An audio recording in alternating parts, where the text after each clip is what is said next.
Hello, my friends. I am Dr. Rodrigo Rodriguez, Medical Director of BioCare Hospital. And I produce this information, sometimes in a blog, sometimes in a video, for you to get some information about very important subjects. I am a doctor, and unfortunately, I see sick people. When you're most vulnerable, when you are suffering, or you're spending an arm and a leg to meet the medical expenses, etc. And it brings me a lot of dissatisfaction and sadness to see people when they are sick. And one way or the other, we cannot make a mistake. Something that's unequivocally true is that what we put in our mouths will have a consequence in our life. So we have to be very careful. And by that, I don't mean you have to become vegan or this or the other. No, because food was given to us to enjoy. And if you read Genesis, it begins saying that God told humans that he gave them these plants, these fruits, these animals on earth, these other animals in the ocean, for your enjoyment, for your nutrition. That is the number one clue, the most important fact that you have to have in mind every time you sit at the table. Why am I eating? And we're not eating because we want to have a calorie feast or get drunk or get away from a healthy lifestyle. Because if we do that, if we just want a calorie feast, if we just want to get drunk, if we want to smoke a cigar with a cognac and so on, then you're going to be sick. That is no question about it. It's absolutely interconnected. And I'm going to talk about one particular type of food that we all love, that has made mankind what mankind is, has been a major contributor to the success of mankind in this world. I'm going to talk about bread. Why do I want to talk about bread? I mean, this is not a cooking lesson. We're not going to talk about restaurants or anything like that. But I'm talking about it because the number of cases of people that cannot eat gluten is creating a health issue around us. I think it's very easy to talk to friends at church or work or neighbors and ask them, do you know anybody that has gluten intolerance, that has what is called in Europe celiac disease? Well, you're going to find people. But if you go back, those of you that can go back, let's say 50 years in their heads, and review the facts, we didn't even talk about it. We never mentioned it. All of a sudden they tell you, no, I cannot eat bread, I cannot eat pasta, I cannot eat this, because I'm gluten intolerant. What happened? Let's go back. Let's go back thousands of years. One of the reasons why mankind decided to leave behind nomadic life was because they had to take care of their crops. They saw that if they collected certain grains and put them in the soil, they would give a plant with more of the same grains. And those grains were good for you to eat, and they deliver everything we needed. And they become so precious that they couldn't go far away and come back, because by the time they come back, animals or other people might have taken over their crop. So that might be one of the reasons. There are many researchers that say that also beer contributed to the fact, because you can produce both things from these grains. You can produce bread, but you can also produce alcoholic beverage. Because what happens, let me go with this very simple but very important fact. what probably happened is that they got some of these grains, they got some water, could have been from rain, I don't know, and then the bacteria that are in the atmosphere just around us all the time dropped in that situation, in that wheat broth, if you want to call it that way. And they started eating part of that richness of foods that wheat is. But these bacteria, they can eat the carbohydrates, they can eat the gluten, but in their transformation effort, same like us, when we digest food, they end up producing some waste material. And that waste material that they produce a lot is carbon dioxide. It's a gas. So if you leave it in the wheat concoction and you just let it alone for some time, it's going to create bubbles. Those bubbles are the carbon dioxide that the bacteria are expelling. But when you put it in a dough, when you put it in the wheat with water, something also happens. The protein in the grain is going to turn into a very elastic, very malleable substance where the bubbles of gas get trapped. And if you open a piece of bread, you're going to see that it is not solid. It has a huge number of tiny little holes or spaces filled with that gas, with carbon dioxide. So the two factors contributed to the discovery of bread. And they saw that it was good, and probably sometime they started putting it in a fire and cooking it, and there is where the whole bread story began. We were very fortunate, because wheat is a very complex product. It has a lot of carbohydrates, but it has a lot of protein, and it also contains a lot of fiber.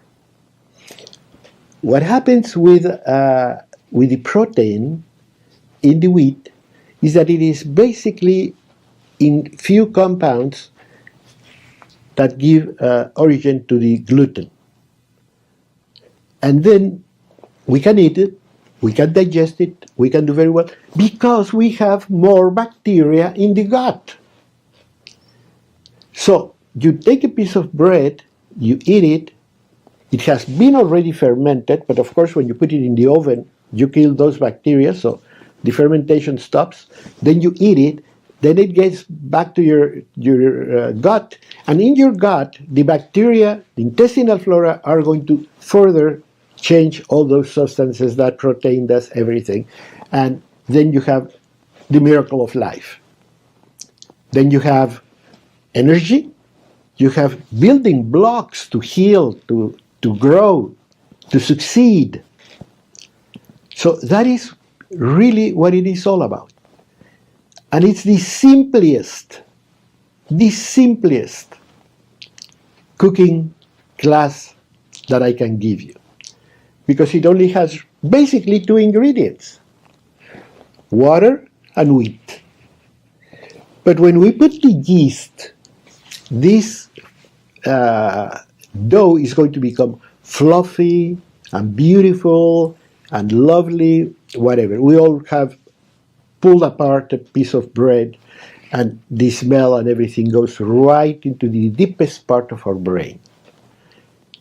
Because a lot of the good things that have happened to mankind throughout the centuries can be inherited. So we inherit a love for bread. It's part of our life. And the other thing that we're going to add is salt. But that's just for flavor. It's not a major component of bread.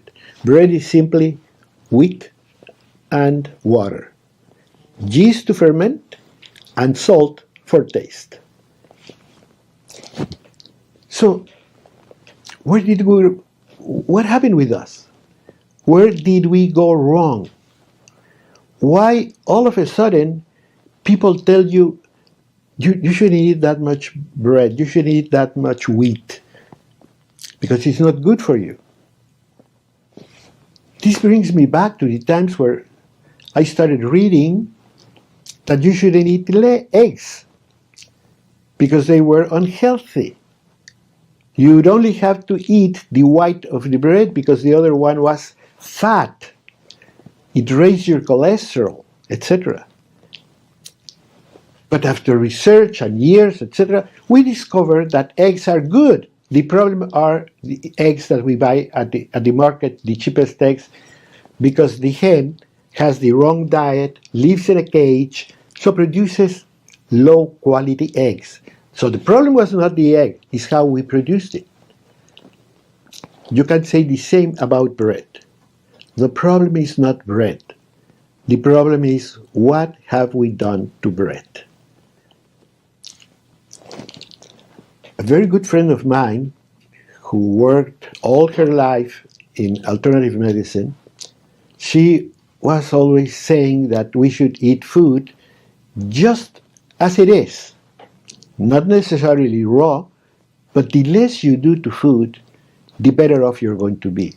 Because every time somebody decides that you can make it sweeter or bigger or more attractive, etc., you're going to be much better off because you're going to sell more of these products. So we have added a lot of sugar for a bread that used to be very good and simple. We have added a lot of things, and we have produced several big mistakes in bread making. So let's analyze what factors have ruined a perfect food and turn it into a villain, and how we can control all these things in order to get a much better profit from the bread that we have around us. And once again, by choosing ingredients, by choosing where you buy your products, by spending a little bit of time examining what the food I'm about to eat comes from and how it was prepared, it's going to take you a long way. A long way, because you're going to live a life long and healthy. So don't go away. Let's continue talking about this.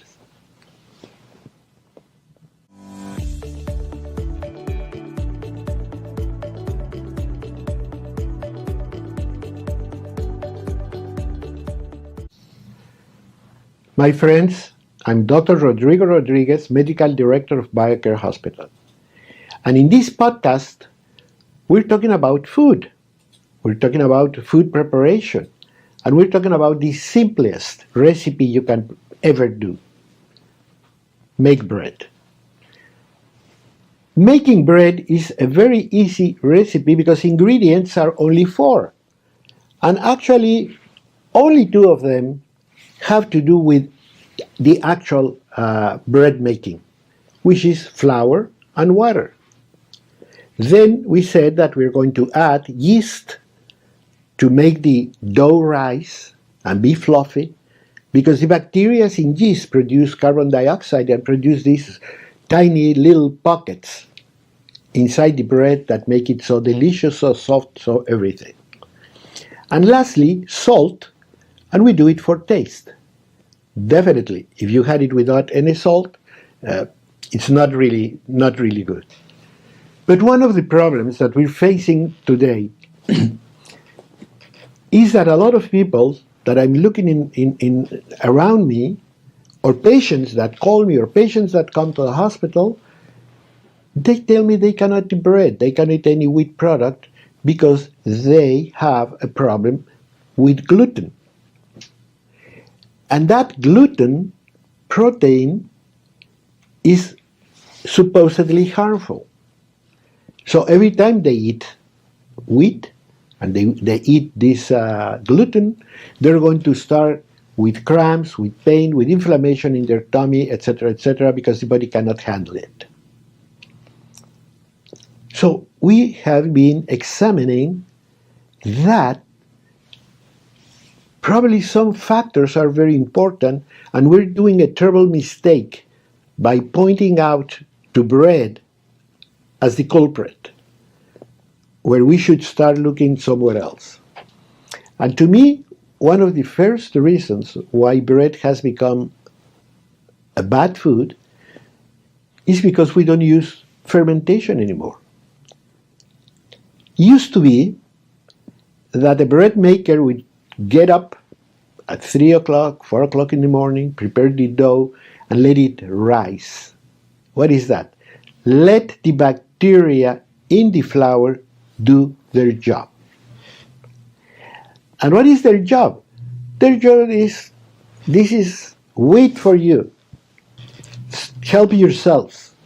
Take as much as you want. And of course, those bacteria in this mixture of flour and water, well, they are in Disneyland. They're very happy. So they're eating, getting fat, being very happy, etc., etc. But in the process, by digesting some of the carbohydrate and by digesting part of the gluten, they produce a gas, which is carbon monoxide, which creates the little pockets in the bread. When you knead the dough, if you have ever done it, you're going to see that you start with a very loose flour, and as you work on it, as you knead it, all of a sudden it starts getting together, and at the end you're going to have a very elastic, a very malleable dough, where the bacteria are going to put those little pockets, because when they release the gas, the gluten that has been developed by kneading, it's going to trap that gas and create the little pockets. We have to say that gluten is one of the many, many, many proteins wheat has. Wheat is a great food. We just have to treat it right. So when you let the bacteria work on it, they're actually enjoying the gluten that will not go to your tummy afterwards. So I was saying that the bread maker got at 4 o'clock in the morning, made the dough, put the yeast, let it to rise, and then 6 o'clock in the morning, 4 hours after, he would start making the bread and then putting it in the oven. And then you had a good, hearty bread. What do you do today? Number one, we're becoming slaves of time and comfort. So why do I have to get up at 4 o'clock in the morning to knead and to let to ferment when I can add a chemical rising formula, like baking powder? What happens is baking powder with heat is going to produce also a gas. And that's going to make the bread, again, soft and fluffy. The difference is that once I get my chemical raising formula, I don't have to wait. I do the bread and put it in the oven. And I'm going to have it in no time. Having to work with bread for long hours and with a lot of care, of course, is more expensive because you have to pay people to do that. So the bread we're eating today is just an effect of somebody trying to save money and deliver something that looks okay,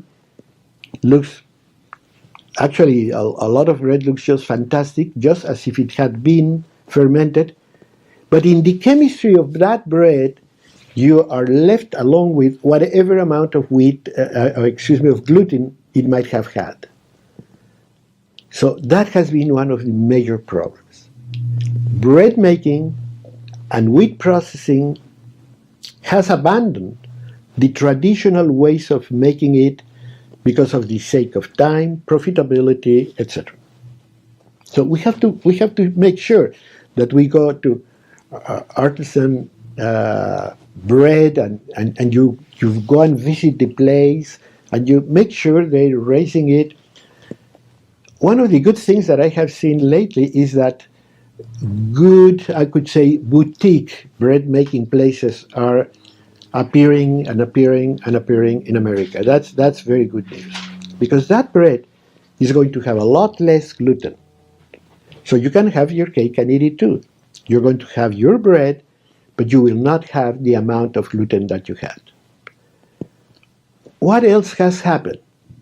Well, back in the 1970s, late 60s, there was a man that was looking at shortages of food all around the world, and he was working on the genetics of wheat.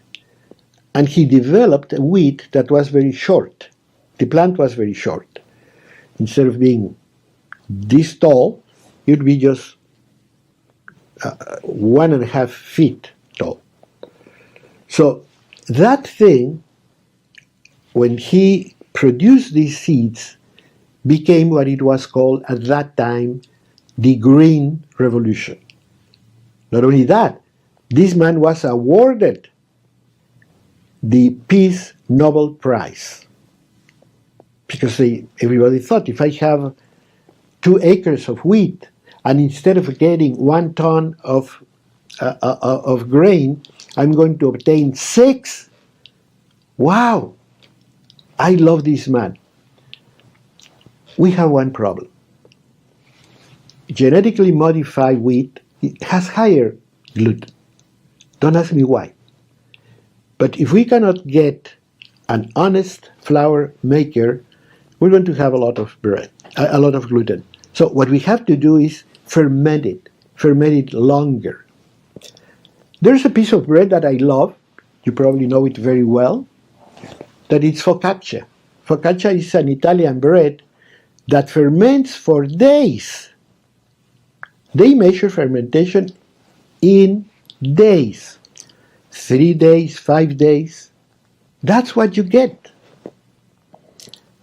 For example, San Francisco sourdough, it's famous because of its quality of bread making and its yeast, the different species of yeast that they use.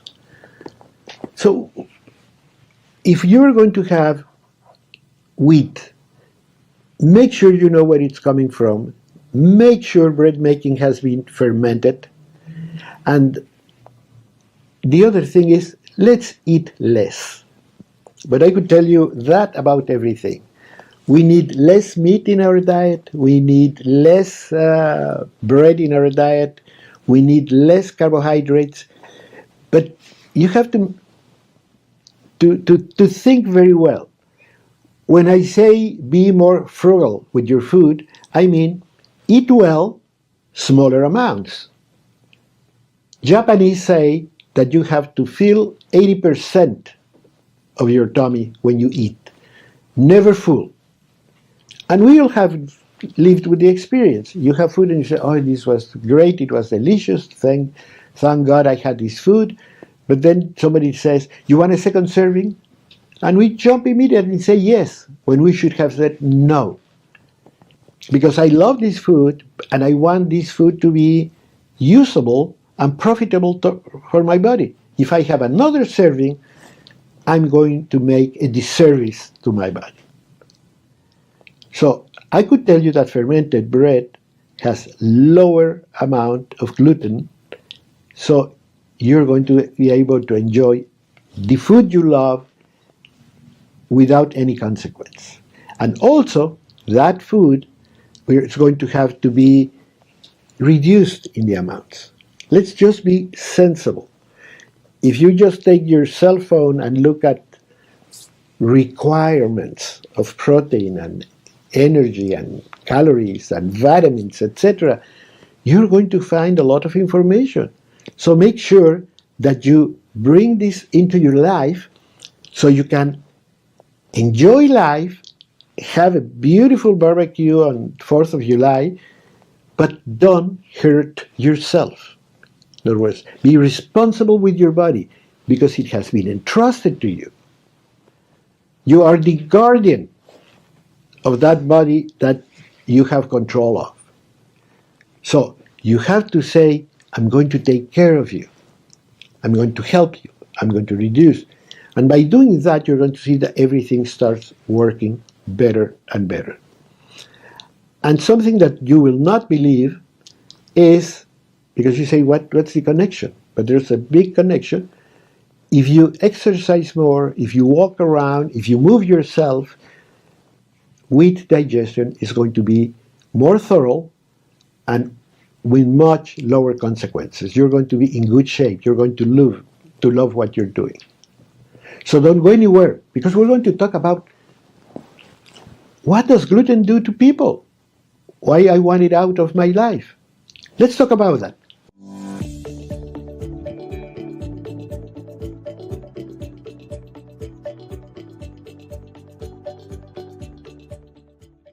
My dear friends, you are with Dr. Rodrigo Rodriguez, Medical Director of BioCare Hospital. Today, I thought, why don't we talk about something that we always mention? We say our daily bread. Why do I say that? Because really, if you think of that phrase, it implies so many things. It implies our growing up, our building a good body, creating a good immune system, everything. We need our bread because we need that energy. But we were talking about the gluten that from being a blessing, now it is a problem, supposedly. Why I say supposedly? Because it's not gluten in itself the problem, but how we handle it. I have already mentioned that if you use chemical substances to raise the dough, you're stuck with whatever the wheat already has. You're stuck with your gluten, you're stuck with everything. When you put these bacteria in conjunction with your bread, with your dough, then carbohydrates and gluten are going to diminish because the bacteria has to live. And she takes these compounds and produces carbon dioxide that gives you the little pockets in the bread. So it's a great combination. When you use chemical erasers, what's going to happen is that powder under the heat of the oven is going to release a gas, but it wasn't fermented. It doesn't affect the content of carbohydrates and does not affect gluten at all. So we have to choose better our breads. We have to make sure it has been fermented. If it's wholesome, a lot better. Because another problem of the wheat today is that we take away the husk of the grain. We just take the grain. And the grain has protein and vitamins and minerals and a lot of good things, but it doesn't have fiber. And we need the fiber. It's absolutely crucial that we take that flour. That's why at BioCare Hospital, when we prepare our bread, because all our bread at BioCare Hospital is done in-house.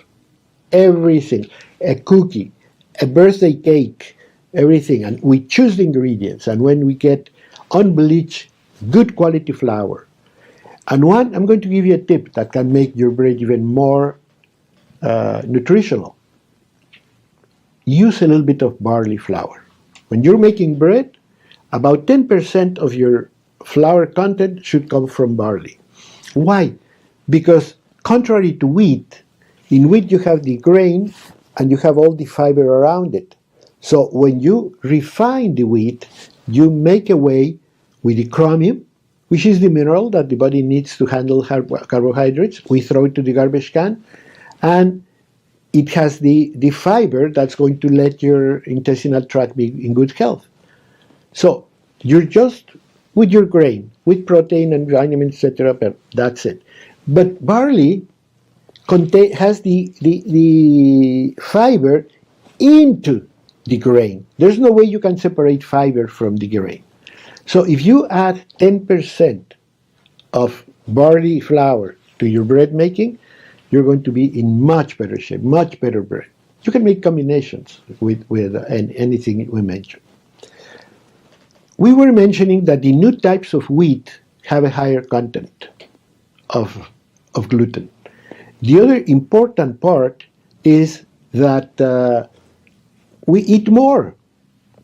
Period. We're living in this terrible situation where nobody seems to mind if we eat a lot or not. And that can become unhealthy just by the quantities. A good example, you take so much sugar, it gives you energy. But if you go way up with sugar, you create a problem because that sugar is going to create chronic inflammation. Same with gluten. If we eat certain amounts of gluten, the body can handle it. But if we eat a lot, then we start creating a problem. And the problem is that with all this gluten arriving to the intestinal wall is going to produce inflammation. Excess sugar, excess protein, excess everything produces inflammation as a response. Why? Because the body doesn't know how to handle it. So you have to make sure that you want the quality of your food preparation. And I repeat, there are many places across the United States where you can go and buy honest, great bread. So do that. So the inflammation that comes with all that gluten goes to your intestinal tract. And when the cells in the intestinal flora and the cells in the intestinal wall do not get the perfect conditions, they start to reduce in size and create passages for food, for things to get into your bloodstream. The villi of the colon or of the bowel are stuck one to the next. So food goes through here, but nothing touches your bloodstream. If you let those villi to be reduced in size because they don't have enough energy, they don't have enough nutrition, then these stuck things are going to open up because they're becoming thinner, shorter. So the ability of food products to touch your blood increases a lot. And that brings more inflammation. And that inflammation creates pain. Remember, any inflammation is going to produce pain. You have pain, you have abnormal gases, you have abnormal flora, you're going to be changing your flora, and that is a big problem. And people that are listening that have gluten intolerance know about it. And you tell them, but this bread is very good. And you say, no, but I eat it and then I get bloated, I have pain, I have diarrhea, I have all sorts of symptoms. If you share that part of the story, give me a call, because it's a warning. It's the beginning of more serious conditions. Give me a call, send me an email. It's going to cost you nothing. I'm not charging you anything. But let's review what you're doing. If you're gluten intolerant, you have to know your tricks to come out of it. Because if not, you might end up in the surgical room where they're going to remove the most affected part of your intestine. Or worse, end up with a colostomy, because your bowels are so hurt, so damaged, that there's no way you can bring it back, health back to them. So this inflammation is going to reduce the capacity and the quality of the intestinal wall. And everything that goes across your bowel can enter your blood, and many people get like shivering, and they even get fever because they have a strong immune response against those compounds that should not be there in the first place. And sometimes it starts to bleed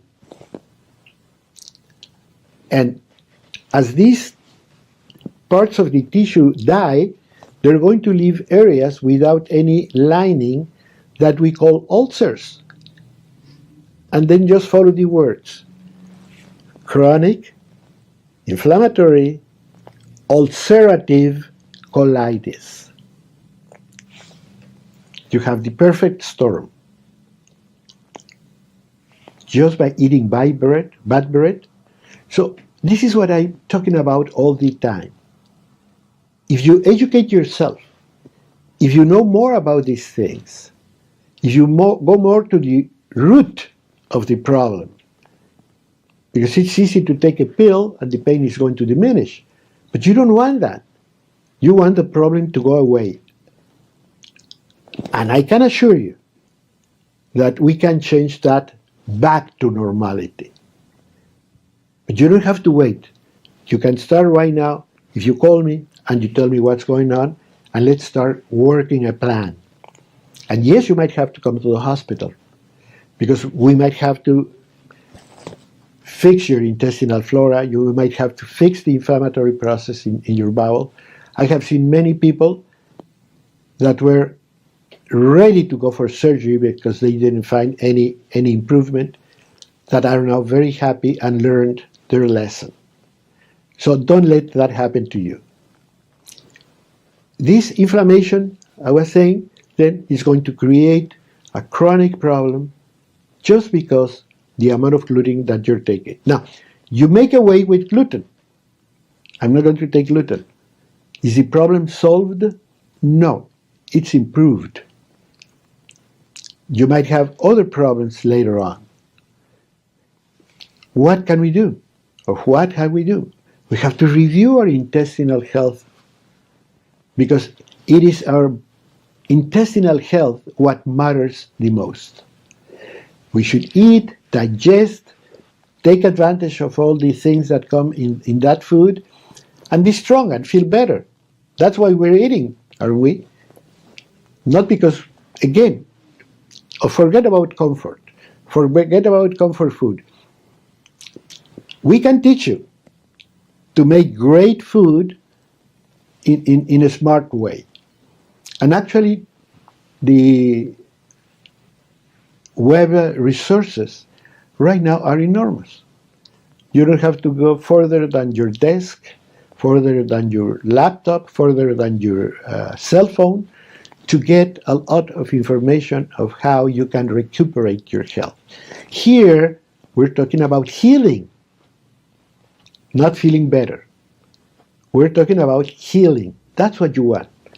You want to say, I remember I was once with this problem, but not anymore, because I learned my lesson, I educated myself, and saw what could we do and what couldn't we do. And that is going to be the clue for a long, healthy life.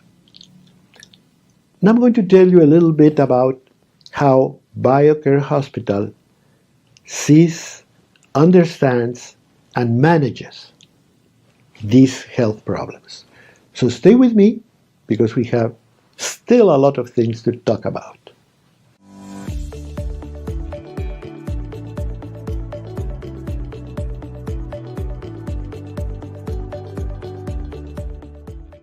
Dr. Rodrigo Rodriguez, Medical Director of BioCare Hospital. That's who you're talking to. And I love these conversations, and I hope you follow them. I have a lot of conversations like this. You can do the web, you can go to your social platform you love, and look for Dr. Rodriguez, look for a BioCare Hospital, and you're going to find a lot of resources that you can use today, you can begin using today. Because our work is about health maintenance. Medical care is important, but it is a lot more important not to get sick. Because if you think that I can have my fun and then I go to the doctor gives me a prescription, and my prescription filled by the pharmacy, etc., etc., etc., you're wrong. You're wrong, because in this time and age, most of the diseases that frighten us are related to our lifestyle. Number one. Number two, the vast majority of them are going to be incurable. Your doctor is going to use a different word. He's going to say, we're going to control it. We're going to put your diabetes under control. We're going to put your high blood pressure under control. We're going to put your arthritis under control. And when you say, for how long do I have to take this medication? He's going to say, for as long as you live. In other words, we are dealing with the problem, but we don't have a final answer. And a lot of that can be helped if we play by the rules, if we are obedient, because actually we have been given all the rules of what we should be doing, but we don't do it. And you probably have that book in your house, and you can learn a lot about good nutrition on a book that was written thousands of years ago. So please make yourself a big favor. Start analyzing your life. Any question, anything you don't know, send me a note. Ask me a question. It's going to cost you nothing.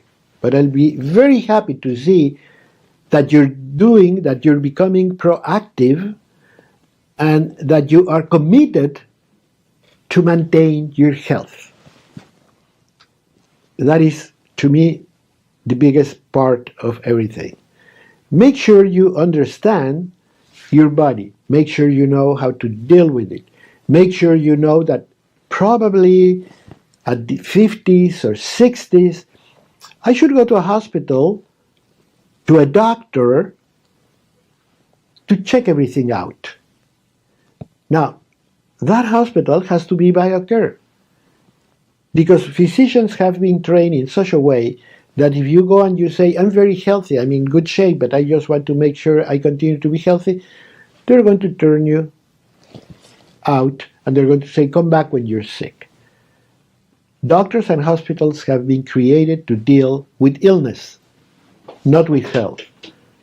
BioCare thinks in a very different way. So we're talking about bread making and the problems of gluten. And what I can tell you is that when you see people like that, when we see patients with gluten intolerance, which in many cases can be severe, can be so severe that you don't have any other options than to open up and remove part of your bowel. And in many cases, that removal means you're going to end up with a colostomy for the rest of your life, with a bag on your side. Don't let that happen.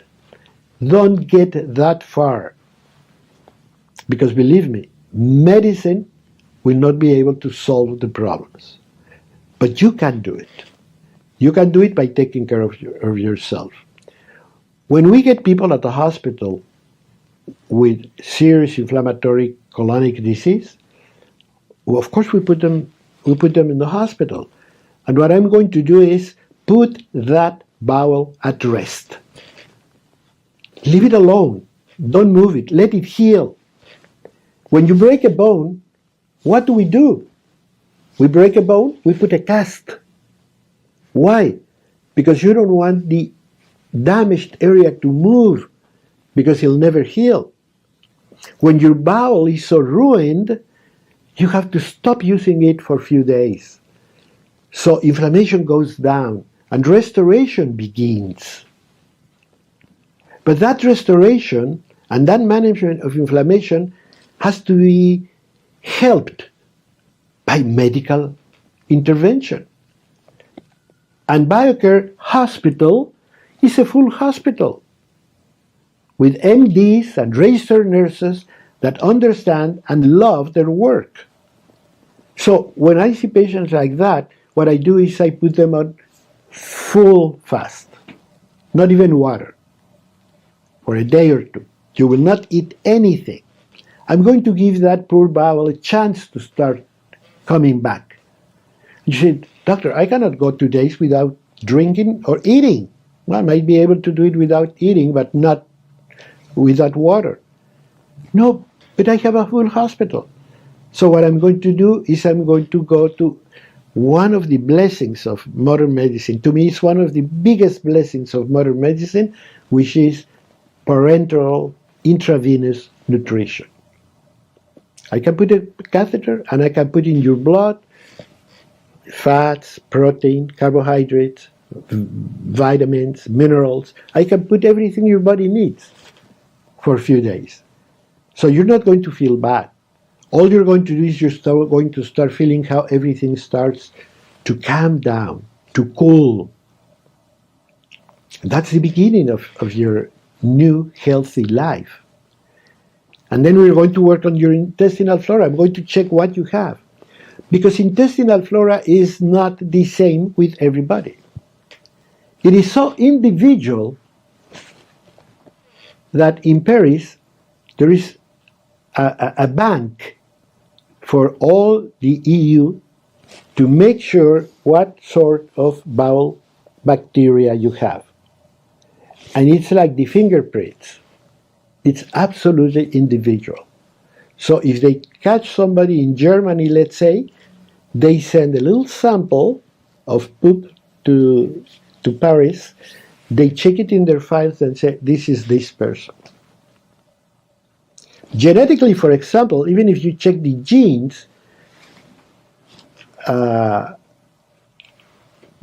twins that come from the same egg are going to have the same DNA. You cannot tell one apart the other. But when you check this tool, this is one, this is the other. That's how individual it is. So what we're going to do is going to work on that individual intestinal flora you have. We're going to enrich it. And sometimes you have to do bigger things. Bacteria, the intestinal flora, that's why we call flora. Flora relates to the vegetable kingdom. Well, we call it intestinal flora because it is made up particularly of bacteria. And bacteria, they are tiny, small things that are vegetables. They are vegetable cells. So these vegetable cells, if you have this type but not the other, or you have this type just about only, you have a problem. You need it diverse. You need many, because one helps the other. And then you can produce a healthy intestinal flora that's going to allow for your bowel to be well fed, and for all those villi that I have been talking about in the intestinal wall to grow big and beautiful and stick one to the other, so nothing can get across that barrier unless the wisdom of your body decides so. Because the wisdom of the body, as food is going passing through, can say, I need that vitamin K, I need that protein, I need that carbohydrate.